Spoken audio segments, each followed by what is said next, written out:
MIT technology review Pakistan के news studio में खुशामदीद। मैं हूं आपका मेज़बान GM Shah. News round up का आगाज़ करते हैं। बुलेटिन के आगाज़ में आपको बताते हैं कि पंजाब इंफॉर्मेशन टेक्नोलॉजी बोर्ड के महकमा excise taxation and narcotics department के लिए वज़ा करदा खुदकार डीलर्स व्हीकल रजिस्ट्रेशन सिस्टम के ज़रिए पंजाब हुकूमत को 1.4 अरब रुपए हासिल हुए हैं।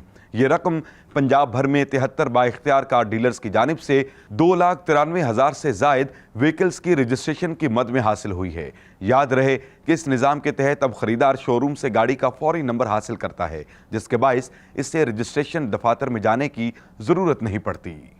और अब बुलेटिन में शामिल करते हैं एक और अहम खबर कि MIT और नीदरलैंड के माहिरीन ने पानी पर चलने वाली ऐसी खुदकार कश्तियाँ तैयार की हैं जो नीदरलैंड के शहर एम्स्टरडैम के शहरियों को न सिर्फ अशिया पहुंचाएंगी बल्कि ये सफरी सहूलत और कूड़ा करकट उठाने में भी मददगार साबित होंगी। इनको जदीद सेंसर्स और GPS वगैरह जैसी जदीद टेक्नोलॉजी से लैस किया गया है, जिसकी बदौलत ये शहर के रास्तों का तयन करने के साथ साथ एक दूसरे के साथ राब्ते में रहकर आपस में टकराने से बच सकेंगी। अभी ये कश्तियाँ आजमाइशी मराहिल से गुजर रही हैं।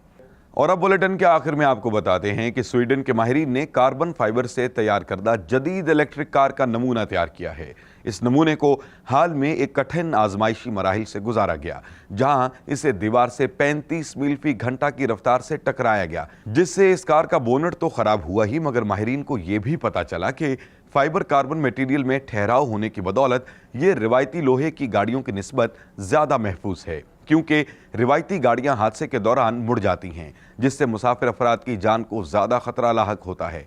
फिलवक्त ये गाड़ी अपनी तैयारी के मराहिल से गुजर रही है। इसको वॉल्वो पोलिस्टार 1 के नाम से मंसूब किया गया है। इसके साथ ही MIT टेक्नोलॉजी रिव्यू पाकिस्तान के न्यूज़ स्टूडियो से अपने मेज़बान GM शाह को इजाज़त दीजिए। अल्लाह निगहबान।